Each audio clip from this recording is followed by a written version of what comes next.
Halo, Assalamualaikum warahmatullahi wabarakatuh, pemirsa PJTV dimanapun Anda berada. Senang sekali hari ini saya Ganjar Pamungkas hadir kembali menjumpai Anda dalam program Talk Today PJTV. Wow, di hari ini tentu saja ada yang spesial juga. Studio PJTV kehadiran salah satu narasumber muda, cantik, berbakat, businesswoman, punya banyak usaha. Tentu saja juga ini menjadi inspirasi untuk Anda yang ingin membuka peluang bisnis, begitu ya. Kita akan tanya lebih lanjut bersama owner dari Snack Ceria Teh, Lira April. Apa kabar?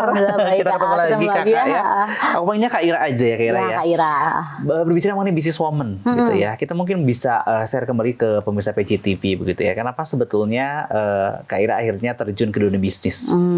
Kalau terjun ke dunia bisnis itu emang udah dari kecil kan, bantuin orang tua. Ternyata kesini ternyata udah jadi passion kita. Kayak seneng gitu nyari uang dari hal-hal yang kita misalnya ngambil uang ngambil untungnya cuma 500 perak tuh keseneng. Jadi sekarang udah dijadiin kayak apa ya, kehidupan gitu. Kalau nggak nyari uang nggak hidup ya. Karena memang dari 500 perak sampai 500 juta, ya siapa nggak seneng ya, bener gak sih? Iya betul. Suka duka yang dilalui Kak Ira. Iya. Mungkin bisa sedikit di-share, karena kan biasanya orang ngelihatnya itu senangnya aja nih, suksesnya aja sekarang. Kan nggak tahu prosesnya kayak gimana dulunya gitu. Dukanya dulu apa sukanya dulu? Dukanya dulu boleh Kak ya. Dukanya dulu ya. Dukanya mungkin waktu dulu kita kekurangan modal kayak gitu. Terus waktu pengen barang nggak dikasih karena si pemiliknya nggak percaya ke kita, pemilik barangnya takut kita direturn atau apa. Terus juga belum lagi kalau waktu dulu kan kita awalnya tuh kan digerobak sama yang gitu tanggung. Mungkin diledek orang, terus dikucilkan tetangga juga. Banyak sih dukanya mah, cuman kita jalanin aja. Terus pernah ada juga nggak kejual jadinya dibuang. Banyak banget. Tapi pesan utamanya mungkin konsisten kali ya. Iya, tetap konsisten. Apa yang membuat Kak Ira akhirnya dan keluarga begitu ya bisa terus coba lagi, terus konsisten walaupun sebetulnya mungkin kan kalau bisnis tuh nggak selamanya mulus ya. Betul. Kenapa terus ngejalanin ini? Karena mungkin kita awalnya nggak yakin ya bisnis ini bakal berlanjut. Tapi setelah berlanjut tuh dan nambah satu, untungnya juga lumayan ternyata dari sini. Terus kalau untuk expire-nya juga lama.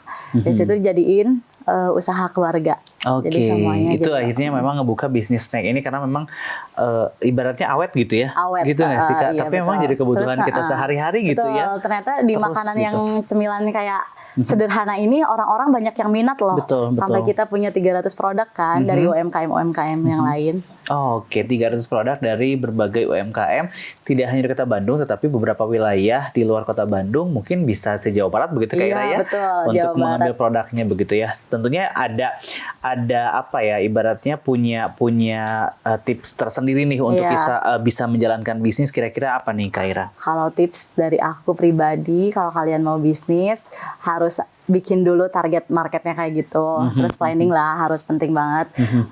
Jangan sampai kalian udah beli ini itu, tapi kalian nggak tahu nih marketnya siapa, kayak gimana kayak gitu.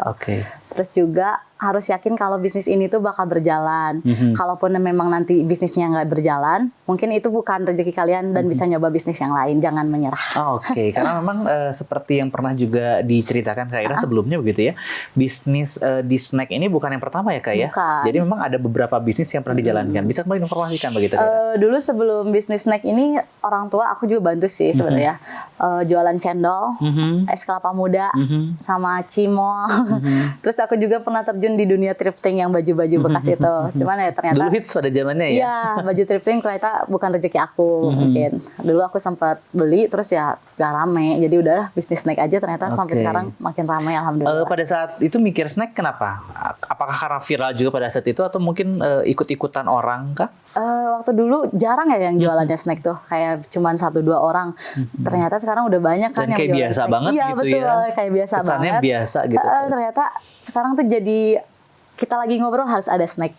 Kalau mau apa-apa harus ada snack, di mobil juga harus ada snack kan. Jadi orang-orang ternyata seneng ngemil.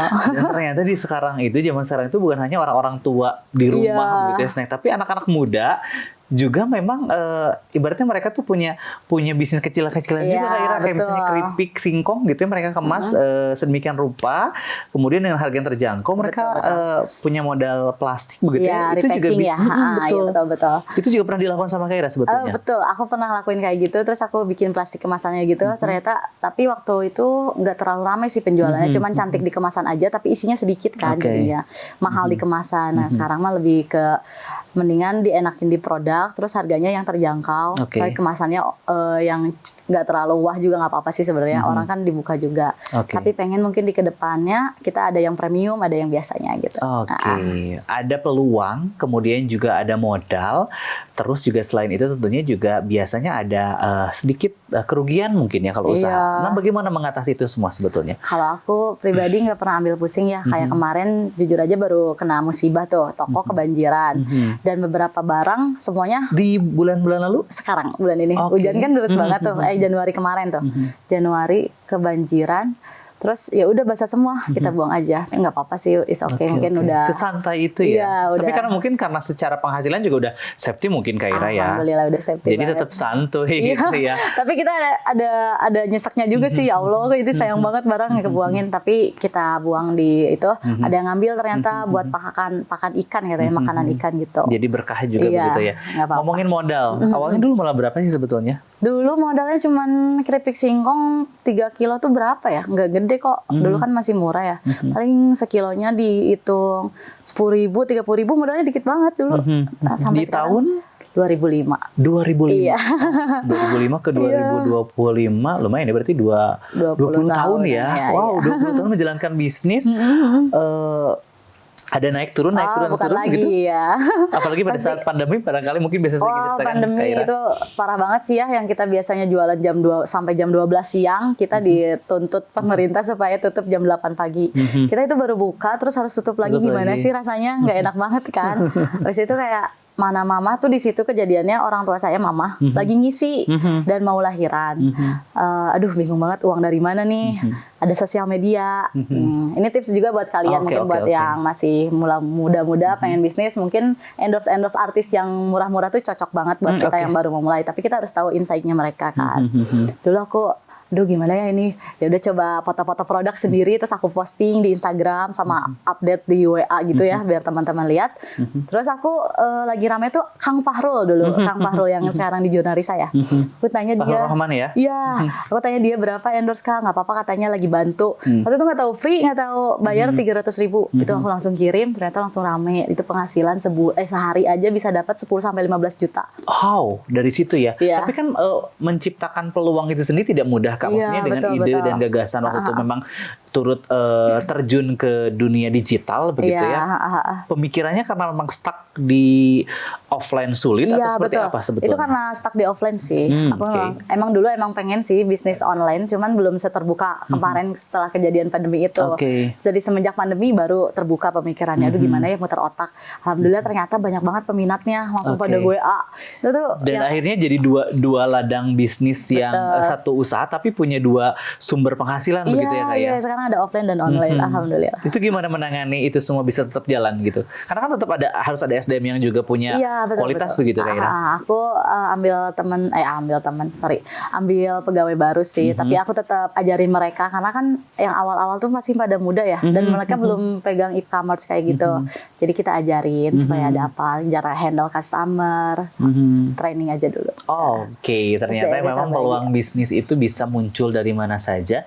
Yang pasti kalau yang saya tangkap memang biasa asal kitanya punya kemauan begitu ya. Kalau kita punya kemauan, terus kita punya konsisten, kita terus menjalankan walaupun memang ternyata keuntungannya sedikit, kemudian juga penghasilannya tidak begitu banyak, tapi asal kita konsisten terus kita belajar begitu ya, belajar di kesalahan, insya Allah pasti sukses. Tadi aja dengan ibaratnya diuji dengan banjir, jadi sesantai itu karena memang sebetulnya udah safety secara nominal penghasilan gitu. Bayangkan kalau kita baru mulai terus tiba-tiba kena banjir ya selesai begitu betul. Kita kalau baru mulai terus kebanjiran mungkin bakal langsung stres atau apa, tapi kan kita tetap punya pegangan. Kalau yang terjadi sama kita itu udah dikehendaki Tuhan, jadi ya udah, mungkin ada after ini ada hadiahnya.